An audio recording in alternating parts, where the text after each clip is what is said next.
CM योगी ने लखीमपुर खीरी में छात्रा की दुराचार के बाद हत्या की घटना में अपराधियों के विरुद्ध कठोरतम कार्रवाई करने के निर्देश दिए हैं। मुख्यमंत्री ने अपराधियों के खिलाफ एनएसए के तहत भी कार्रवाई सुनिश्चित करने के निर्देश दिए हैं। मुख्यमंत्री ने शोकाकुल परिजनों के प्रति गहरी संवेदना व्यक्त करते हुए 5 लाख की आर्थिक सहायता दिए जाने की घोषणा की है तथा प्रकरण की फास्ट ट्रैक कोर्ट में सुनवाई करवाकर अपराधियों को यथाशीघ्र सजा दिलवाने के निर्देश दिए हैं।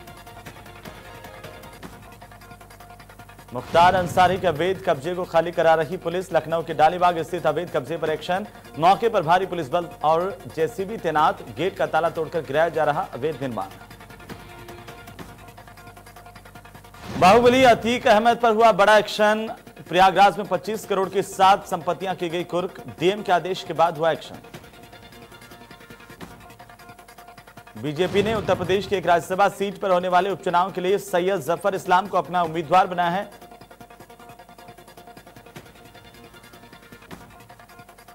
कांग्रेस नेता राहुल गांधी ने कोरोना वायरस वैक्सीन को लेकर केंद्र सरकार पर निशाना साधा। राहुल ने ट्वीट कर कहा कि एक निष्पक्ष और समावेशी कोविड वैक्सीन पहुंच की रणनीति अब तक होनी चाहिए थी, लेकिन अभी भी इसके कोई संकेत नहीं है। भारत सरकार की लापरवाही चिंताजनक है। एक्टर सुशांत सिंह राजपूत केस में गर्लफ्रेंड रिया चक्रवर्ती के खुलासे के बाद पिता के सिंह ने वीडियो मैसेज जारी किया है। भारत और विदेशों के विभिन्न विश्वविद्यालयों के 150 से ज्यादा शिक्षाविदों ने प्रधानमंत्री को पत्र लिखकर कहा कि मेडिकल और इंजीनियरिंग प्रवेश परीक्षा जेईई और नीट में यदि और देरी हुई तो छात्रों का भविष्य प्रभावित होगा। नीट जेईई परीक्षा करवाने के फैसले का देशव्यापी प्रदर्शन करेगी कांग्रेस। 28 अगस्त को कांग्रेस का विरोध प्रदर्शन।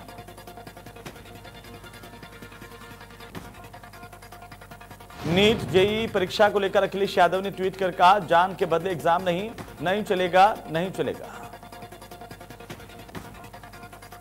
परीक्षाओं को लेकर अखिलेश यादव ने एक और ट्वीट किया और कहा कि नीट जेईई परीक्षाएं रोकने के लिए सोचें सरकार, एक बार माता पिता के दिल से सोचें। शहरी और अमीर ही केंद्रों तक पहुंचने में समर्थ, पैसे वालों की बीजेपी सरकार। सपा अध्यक्ष अखिलेश यादव ने परीक्षार्थियों और अभिभावकों के समर्थन में खुला पत्र लिखा है कि अगर बीजेपी ऐसा जानलेवा एग्जाम करवा रही है तो केंद्रों के बाहर अपने मंत्री, सांसद, विधायक तैनात करे। विद्यार्थियों के खाने रहने की व्यवस्था वैसे हो, केंद्रों के बाहर एहतियात बरते जाएं।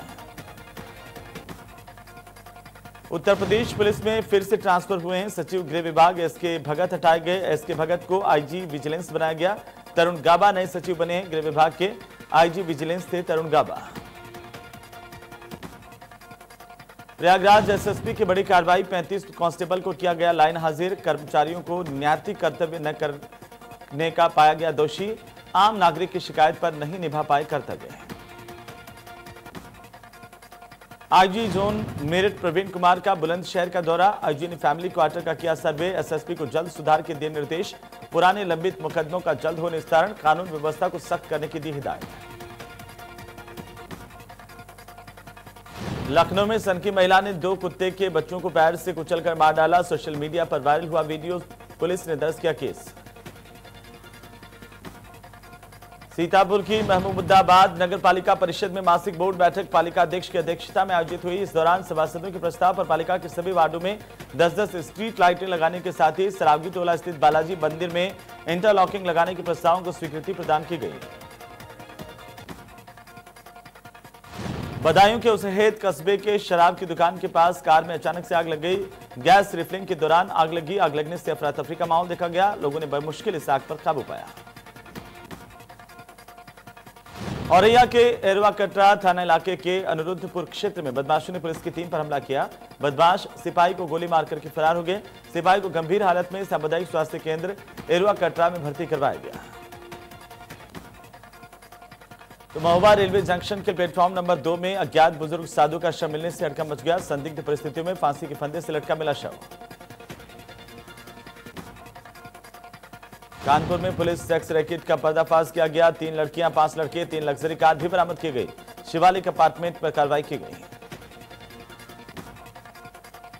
मेरठ के मेडिकल थाना इलाके के जागृति विहार में पत्रकार नवीन सिंह पर हमला किया गया। घर में घुसकर दबंगों ने हमला किया। हमले में पत्रकार और बड़ा भाई घायल हुए हैं। दबंग रविराज को पुलिस ने गिरफ्तार किया। उधर गाजियाबाद के मोदीनगर में हुए अक्षय हत्याकांड में मुजफ्फरनगर के विक्की त्यागी गैंग का नाम सामने आया है। शुरुआती जानकारी के मुताबिक पता चला है कि अक्षय की हत्या बदला लेने के लिए की गई थी। आगरा के थाना अचनेरा के अरुआ खास गांव में जमीन विवाद में दो पक्ष आपस में भिड़ गए। मारपीट में कई लोग घायल हुए हैं। पुलिस ने दोनों पक्षों के लोगों को पकड़ा है। ग्रेटर नोएडा के कुट्टिक थर्ड थाना इलाके में एक दिल दहला देने वाला मामला सामने आया, जहां पर 12 साल की मासूम बच्ची को एक हैवान ने अपनी हवस का शिकार बनाया। आरोपी ने बच्ची को घर में अकेला पाकर उसको जबरन उठाकर खाली प्लॉट में ले गया। उसके साथ बलात्कार की घटना को अंजाम दिया।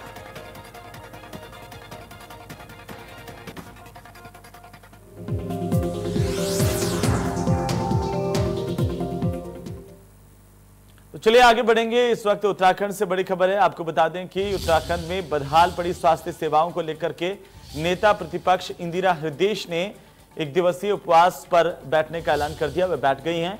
हल्द्वानी के बुद्ध पार्क में सैकड़ों कांग्रेसी कार्यकर्ताओं की मौजूदगी में उनका उपवास हो रहा है। इंदिरा ने आरोप लगाए हैं कि प्रदेश में स्वास्थ्य सुविधाएं बदहाल पड़ी हुई हैं, जबकि प्रदेश का स्वास्थ्य महकमा मुख्यमंत्री के पास है, लेकिन फिर भी कोई सुनने वाला नहीं है। वो प्रतिदिन मेडिकल कॉलेज सुशीला तिवारी और बेस अस्पताल में फोन कर स्वास्थ्य सुविधाओं का हालचाल लेती हैं, लेकिन मरीजों के साथ जिस तरह की दिक्कतें सामने आ रही हैं, उससे यही समझ में आ रहा है कि प्रदेश में स्वास्थ्य सेवाएं बिल्कुल पूरी तरह से ठप हो चुकी हैं। तो हल्द्वानी से इस वक्त की बड़ी खबर है। नेता प्रतिपक्ष इंदिरा हृदयेश ने उपवास शुरू कर दिया है। स्वास्थ्य सुविधाओं के बदहाल होने का आरोप लगाते हुए इंदिरा हृदयेश ने अपना उपवास शुरू किया है। सरकार पर आरोप लगाया है कि मुख्यमंत्री के पास स्वास्थ्य महकमा होने के बावजूद भी पूरी तरह से स्वास्थ्य सेवाएं पटरी से उतर गई हैं। सूबे में लोग परेशान हैं, उनको इलाज नहीं मिल पा रहा है।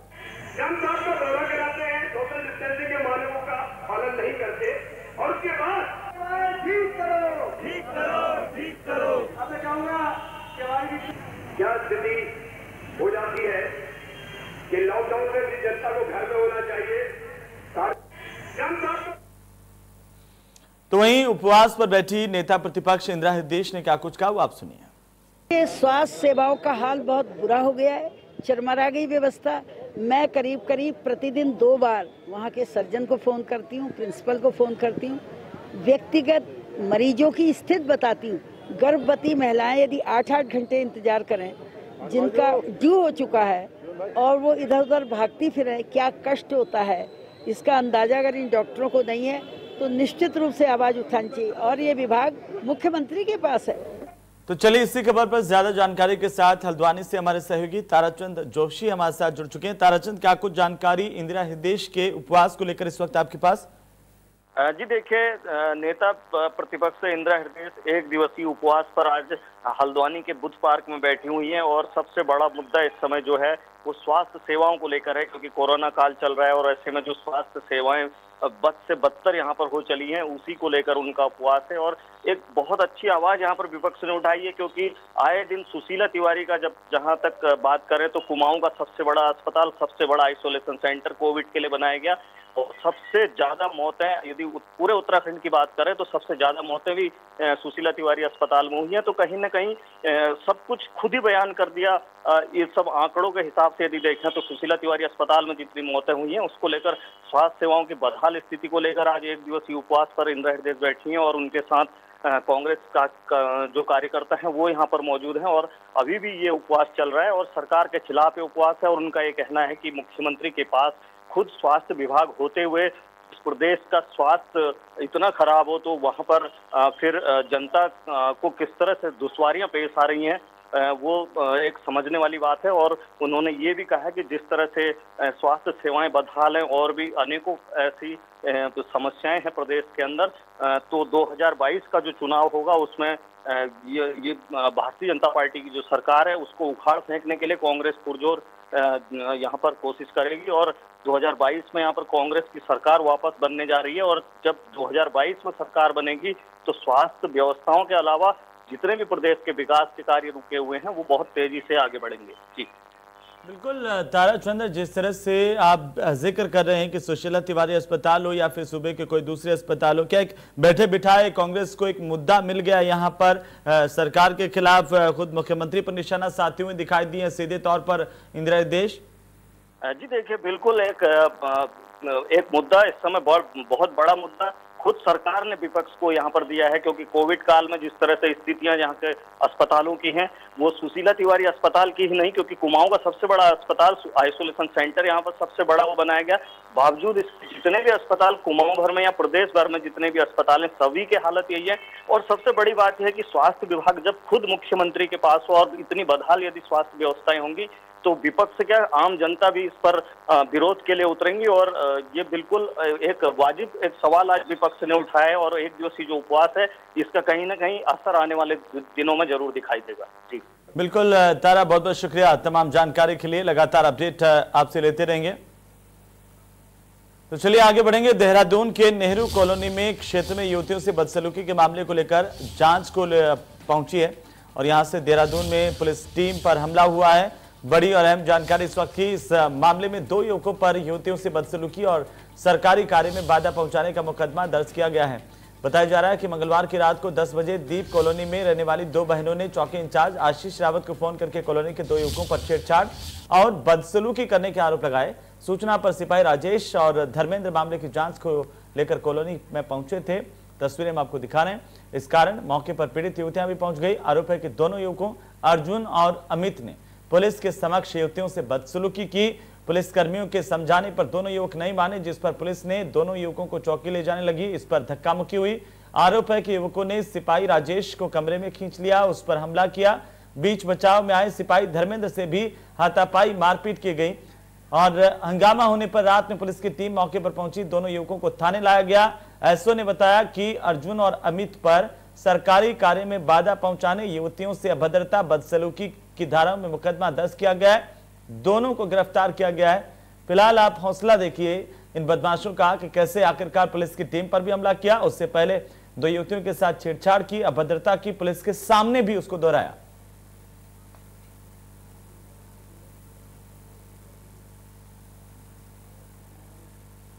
तो युवतियों के साथ बदसलूकी और पुलिस के साथ मारपीट और हमला करने जैसी घटना को लेकर के एसपी सिटी ने क्या कुछ कहा, वो आप सुनिए। चौकी इंचार्ज बाईपास को सूचना मिली थी, एक महिला द्वारा कॉल किया गया था कि कॉलोनी के ही उसके कुछ लड़के जो हैं वो उसके साथ अभद्रता और छेड़छाड़ कर रहे हैं।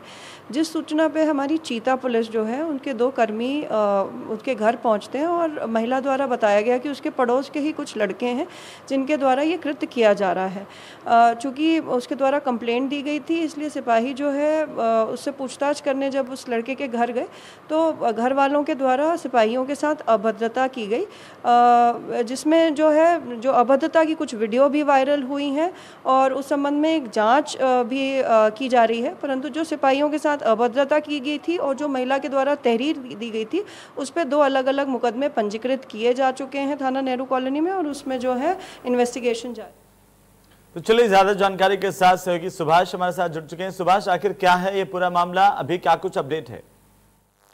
जी बिल्कुल, उत्तराखंड के राजधानी देहरादून के नेहरू कॉलोनी थाने का ये पूरा मामला है। और मंगलवार देर शाम को जब एक महिला द्वारा पुलिस पे कंप्लेंट कराई गई कि हमारे जो पड़ोस में कुछ लड़के हैं उनको रोजाना छेड़ते हैं, उसके बाद जो चीता है वो पूछताछ करने के लिए उस क्षेत्र में पहुंची थी, दीपनगर में पहुंची थी, जहां जब उन लड़कों को पुलिस वाले घर से बाहर लाने लगे तो उनके जो परिजन है वो पुलिस के साथ अभद्रता करने लगे, मारपीट करने लगे, और कहीं ना कहीं जो ड्यूटी पे जो पुलिस कर्मी थे उन्होंने भी बीच बचाव करने की कोशिश की, जिसके चलते जो वीडियो है एक वायरल हो गया। और इस वीडियो में दिखाई दे जा रहा है कि पुलिस कर्मी और जो महिलाएं हैं घर की, उनके आपस में मतभेद हो रहा है, मारपीट जैसी स्थिति बन रही है, जिसके बाद पुलिस ने इसका संज्ञान लिया है। और खुद अरुण मोहन जोशी जो कि डीआईजी और देहरादून के एसएसपी हैं, उन्होंने इसमें जांच के निर्देश दिए हैं। साथ ही दोनों ही पक्षों के द्वारा जो कंप्लेंट कराई गई है उसे नेहरू कॉलोनी थाने में कर दिया गया है, जिसके बाद अब जांच के बाद ही साफ हो पाएगा कि आखिरकार पूरा मामला किस तरीके से था और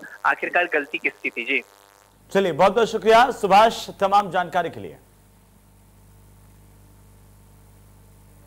तो वहीं पौड़ी जिला प्रशासन ने आखिरकार मशक्कत के बाद मानसून सीजन से निपटने के लिए शासन द्वारा भेजे गए सैटेलाइट फोन्स को नो नेटवर्क जोन में पहुंचाना शुरू कर दिया है। इन फोन्स को लेने से मना करे ग्राम प्रधानों को इसकी महत्वता समझा करके बताया गया कि आपदा के दौर में सूचनाओं का आदान प्रदान करने का ये फोन कितना महत्वपूर्ण जरिया है, वे भी तब जब जिले के ये क्षेत्र मोबाइल की दृष्टि से नो नेटवर्क जोन में शामिल हो। इसकी महत्वता समझाकर इनका वितरण आखिरकार प्रशासन ने खिरसू ब्लॉक से शुरू किया, जबकि इससे पूर्व ग्राम प्रधान महंगी कॉल दर के चलते इन्हें लेने से कतरा रहे थे।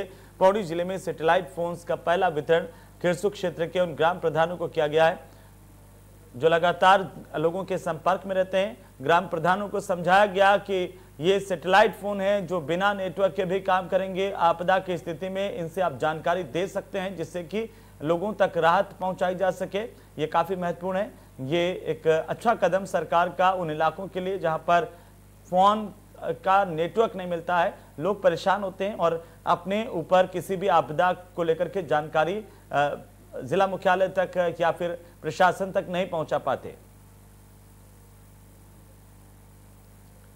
तो इन सैटेलाइट फोन का महत्व प्रधानों को बताया गया, ग्राम प्रधानों को। इसके बाद ये फोन वितरित किए गए हैं। हालांकि इनकी दरें कुछ ज्यादा होती हैं, लेकिन ये बेहद कारगर हैं ऐसे इलाके में जहां पर नेटवर्क नहीं है।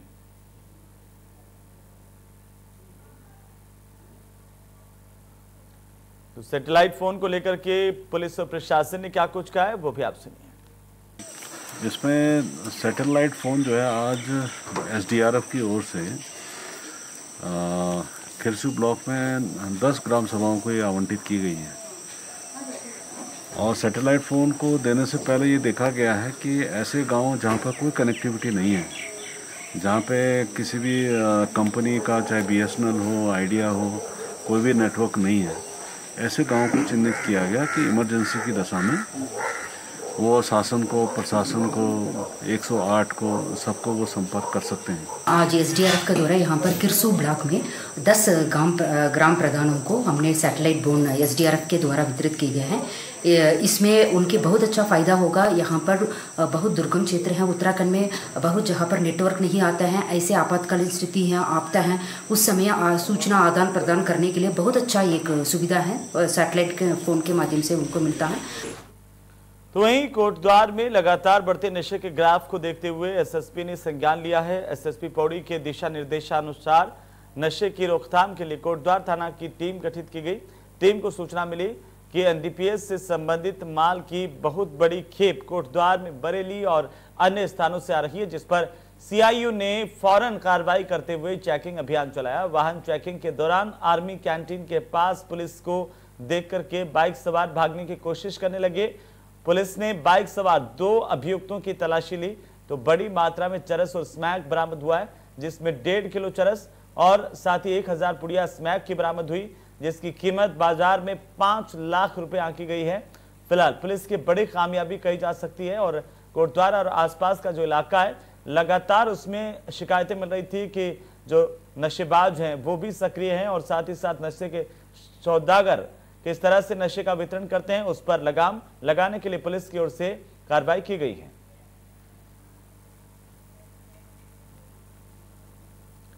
तो वहीं ऋषिकेश कोतवाली पुलिस ने 2 दिन पहले गोपाल नगर स्थित इलेक्ट्रॉनिक्स के गोदाम से हुई 5 लाख रुपए की चोरी का खुलासा किया। चोरी के आरोप में 2 युवकों को कैनाल गेट आईडीपीएल से गिरफ्तार किया गया। उनकी निशानदेही पर आईडीपीएल के खंडहर में छुपाया गया चोरी का सामान बरामद किया गया है। चोरी में प्रयुक्त छोटा हाथी भी पुलिस ने कब्जे में लेकर सीज किया है। ये छोटा हाथी नाम का वाहन है जिसको स्थानीय भाषा में छोटा हाथी कहा जाता है, इसे भी सीज किया गया है। दिलचस्प बात यह है कि चोरी किसी और ने नहीं बल्कि गोदाम में माल लाने वाले सप्लायरों ने की थी। पुलिस की पूछताछ में आरोपियों ने गैस कटर से ताले को काटकर चोरी की वारदात को अंजाम देने का जुर्म कबूल किया है।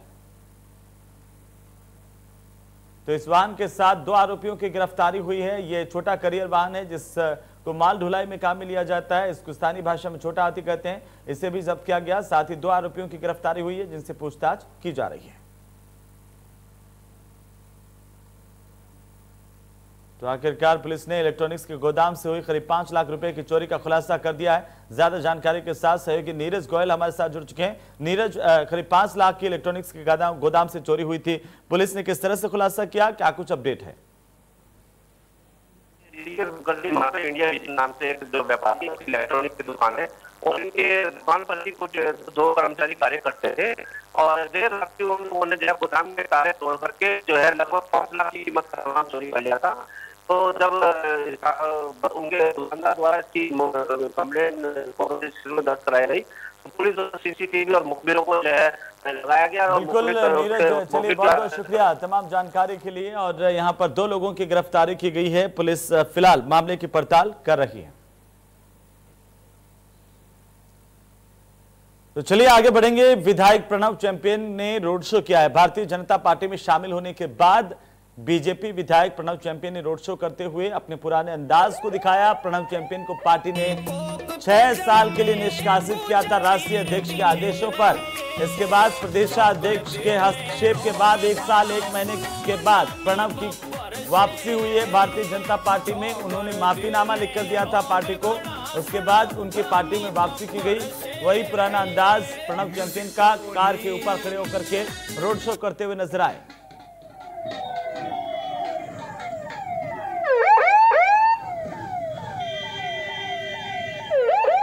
हालांकि करीब 1 साल पहले प्रणव चैंपियन का वो वीडियो जमकर वायरल हुआ था जिसमें वे शराब के नशे में हथियारों को लहराते हुए डिस्को करते हुए नजर आए थे। तमंचे पर डिस्को उनका काफी वायरल हुआ था। इस दौरान शराब के नशे में उत्तराखंड के लोगों को अपशब्द कहते हुए भी सुने गए थे। उसी आधार पर बीजेपी के राष्ट्रीय अध्यक्ष ने प्रणव चैंपियन को पार्टी से बाहर का रास्ता 6 साल तक के लिए दिखाया था, लेकिन क्योंकि बीजेपी में प्रणव चैंपियन की वापसी हो चुकी है, 1 साल 1 महीने बाद वापस प्रणव चैंपियन बीजेपी का हिस्सा हो गए। तो चलिए आगे बढ़ेंगे। पौड़ी से खबर है जहां पर एक दूध की गाड़ी खाई में गिर गई है। गढ़वाल के नेशनल हाईवे 119 की तस्वीर हम आपको दिखा रहे हैं। ज्वालपा देवी के पास हादसा हुआ। कोटद्वार से श्रीनगर तक सप्लाई होती है दूध की। ड्राइवर और कंडक्टर ने कूद करके अपनी जान बचाई। लोगों और पुलिसकर्मियों ने राहत की सांस ली है। तो बचाव राहत का काम शुरू किया। गहरी खाई में गाड़ी गिर गई। बड़ा हादसा यहां पर हुआ। हालांकि गनीमत रही कि ड्राइवर और कंडक्टर की जान बच गई है।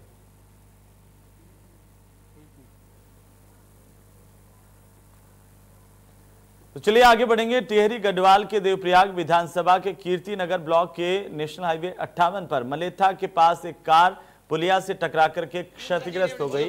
गनीमत रही कि उस वक्त पुलिया के दूसरी ओर मौजूद लोग इसकी चपेट में आने से बच गए। प्रत्यक्षदर्शियों की माने तो कार सवार 5 लोग शराब के नशे में धुत थे और ड्राइवर बेहद तेज रफ्तार से गाड़ी चला रहा था। गाड़ी गुजरात के भरूच शहर के किसी हंसमुख भाई पटेल के नाम से रजिस्टर्ड है। ये लोग रेलवे से संबंधित बताए जा रहे हैं, लेकिन शराब के नशे में धुत होकर के गाड़ी चलाते हुए टिहरी के पास ये सड़क हादसा हुआ। 5 लोग इसमें सवार थे और ये जानकारी मिली है कि वे शराब के नशे में थे, जिससे हादसा हुआ। ज्यादा जानकारी के साथ हमारे संवाददाता भगवान सिंह हमारे साथ जुड़ चुके हैं। भगवान, क्या कुछ जानकारी हादसे को लेकर? मैं आपको बता दूं कि जनपद टिहरी गढ़वाल के देवप्रयाग विधानसभा का क्षेत्र का यह मामला है। कीर्तिनगर के पास मलेथा एक ग्राम सभा है और उसी के पास देर रात की ये घटना है। 9:30 बजे की घटना है। वहाँ पे एक स्थानीय लोग शाम के टाइम पे थोड़ा टहल रहे थे, लेकिन 9 बजे की घटना बताई जा रही है। वहाँ पे ये कहा जा रहा है कि एक गुजरात की नंबर की जो गाड़ी है और ये गाड़ी जो एक है कि यहाँ पे जो स्थानीय ठेकेदार या रेलवे कर्मचारी है, शराब के नशे में इतने चूर थे कि इनको ये तक नहीं दिखाई दिया कि ये रॉन्ग साइड चल रहे या साइड चल रहे। जैसी गाड़ी इनकी दीवार में वहाँ पे एक पुल था, पुलिया लोहे की पुल पे टच हुई, लेकिन शुक्र मानिए उसमें से 5 लोग सवार थे। जैसे उन्होंने वहाँ पे टिहरी क्षेत्र के वहाँ के लोगों स्थानीय लोगों को देखा, वहीं गाड़ी छोड़ के सीधा फरार हो गए। उसके बाद ग्राम सभा के प्रधान अंकित कुमार ने वहाँ पे पुलिस प्रशासन को बताया कि इस तरह की घटना घटी है। पुलिस प्रशासन खाली आ तो गई, लेकिन अभी तक वहाँ से वो गाड़ी वहाँ से नहीं हटाई, क्योंकि पता नहीं गाड़ी लेने के लिए परिजन अभी तक नहीं आ पाए। चलिए बहुत बहुत शुक्रिया भगवान तमाम जानकारी के लिए।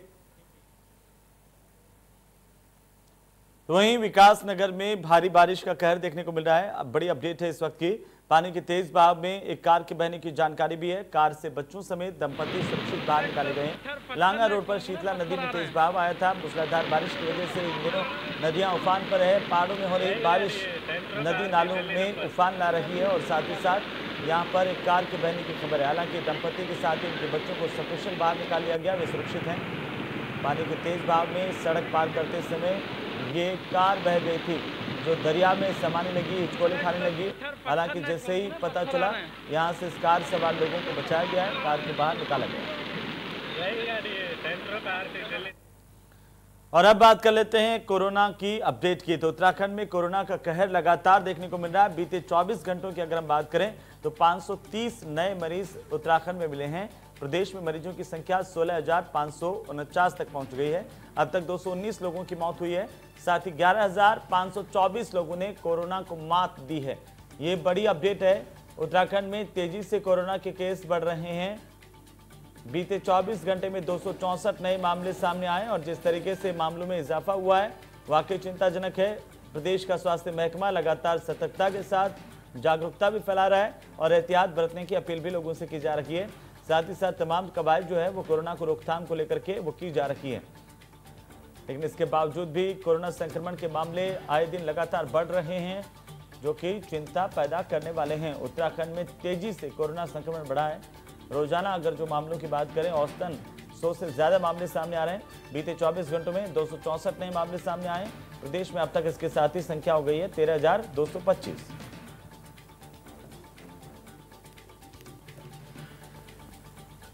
तो वहीं पहाड़ों की रानी मसूरी में कोरोना संक्रमण का कहर लगातार जारी है। मसूरी में एक ही परिवार के 4 लोगों में कोरोना की पुष्टि हुई है। मसूरी बाला हिंसार निवासी 65 साल के एक बुजुर्ग को कोरोना संक्रमण ने अपनी चपेट में ले लिया।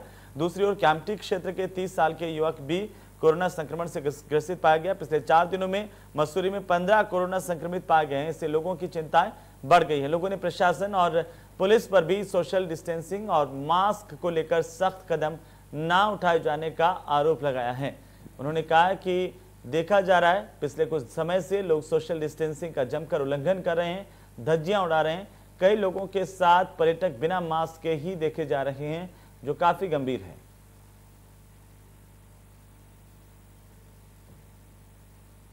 तो पुलिस प्रशासन की ओर से अब जगह जगह निगरानी रखी जाएगी, फिलहाल रखी भी जा रही है, ताकि जो लोग उल्लंघन करते हुए पाए जाए उनके खिलाफ कड़ी कार्रवाई की जाए। तो चलिए इसी के साथ ही इस बुलेटिन फिलहाल इतना ही। आप देखते रहिए इंडिया न्यूज। नमस्कार।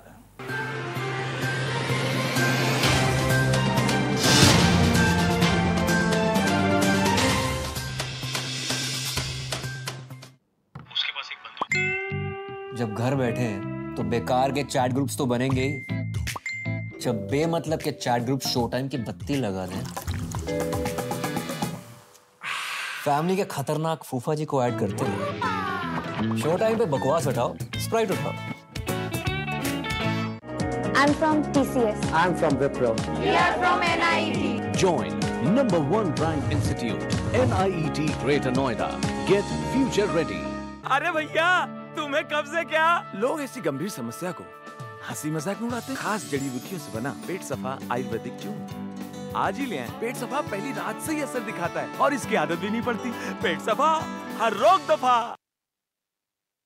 उसके पास एक बंदूक। जब घर बैठे हैं तो बेकार के चैट ग्रुप्स तो बनेंगे ही। जब बेमतलब के चैट ग्रुप शो टाइम की बत्ती